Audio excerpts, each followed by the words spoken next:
Hello and welcome. Today, we're digging into one of the most powerful fitness tools ever made. It looks incredibly simple, it's brutally effective, and you know what? It's been around for centuries. We are talking about the kettlebell. Think about that for a second. In a world full of complex gym machines and fancy fitness gadgets, could one single piece of equipment really do it all? It almost sounds too simple to actually work, but that is the promise of the kettlebell. And that's really all it is, a cannonball with a handle. This thing isn't new. It has roots way back in 19th century Russia. But today, its benefits are backed up by modern science, which just goes to show you that sometimes the simplest tools are the most powerful. So let's not just talk about it, let's look at the proof. To really understand just how effective this tool is, we're going to dive into a key study called the Bell trial. It's a fantastic piece of research that actually measures the real-world benefits of kettlebell training. So what the researchers did was they took a group of older adults, people who were previously inactive, and put them on a 12-week kettlebell program.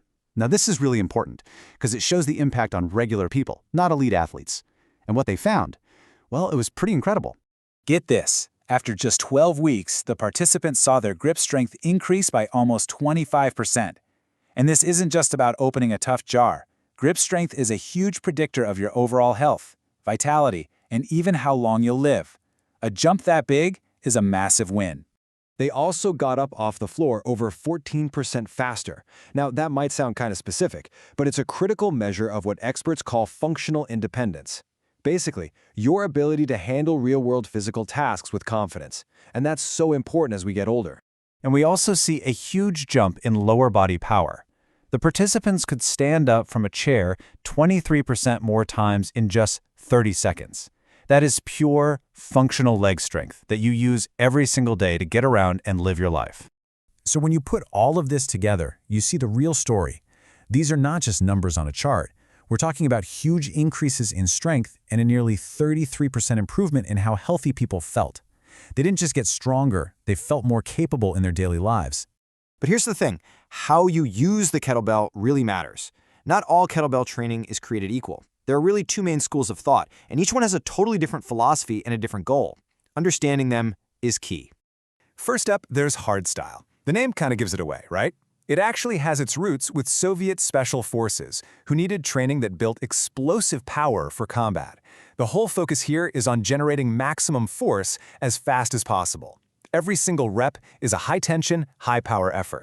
And then, on the other end of the spectrum, you have Girovoy sport, also known as kettlebell sport. This is all about the art of endurance. Here, the goal isn't peak power on a single rep. It's about sustaining your effort for as long as you can, often in these grueling 10-minute sets where you never put the bell down. It's all about fluid, efficient movement. You know, the best way to think about it is the sprinter versus the marathon runner. Hardstyle, that's your sprinter, all about explosive bursts of max power. Girovoy sport is the marathon runner. It's all about efficiency and keeping it going for the long haul. Both will get you incredibly fit, just with a different focus. Okay, so we've covered the why, let's talk about the how. Getting started with kettlebells is actually pretty straightforward, but doing it right from the very beginning is absolutely key for staying safe and making real progress. First things first, the tool itself. You want to stick with quality, so cast iron or competition steel. Experts really warn against the plastic, vinyl, or adjustable bells, mostly because their design can be unsafe for dynamic moves. As for a starting weight, a good rule of thumb for women is 8 to 12 kilos, and for men, 12 to 16 kilos. And remember the golden rule. If you're ever in doubt, just start lighter. No ego here. This is the big question for anyone starting out. The thing is, moves like the kettlebell swing, they're skills. Can you learn them on your own? Maybe, but getting some professional guidance can seriously speed up your learning curve and, most importantly, keep you from getting hurt. And I know what you're thinking. Coaching sounds expensive, but if you look at the numbers, it might be more accessible than you think. A one-on-one session usually runs somewhere between $50 and $100 an hour in most places. Honestly, investing in just a few sessions can be a total game changer to learn the basics correctly. All right, finally, let's talk about your approach. Because how you train is just as important as the exercises you're doing. The right mindset with a huge focus on safety, well, that's just non-negotiable.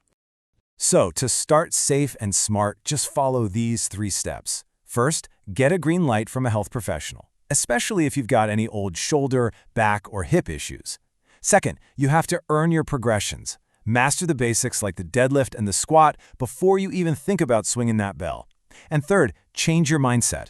Don't just work out. Think of it as practice. You're learning a skill, aiming for perfect technique, not just trying to get tired. I love this quote from the old-time strongman Earl Liederman because it just perfectly nails the whole idea of kettlebell training. What's endurance except for continued strength? Whether you're training for explosive power or for long-haul endurance, it all comes back to that solid foundation of strength. From Soviet special forces all the way to older adults just trying to get healthier, the kettlebell has proven its worth time and time again. The evidence is all there. So, the only question left is, what could it do for you?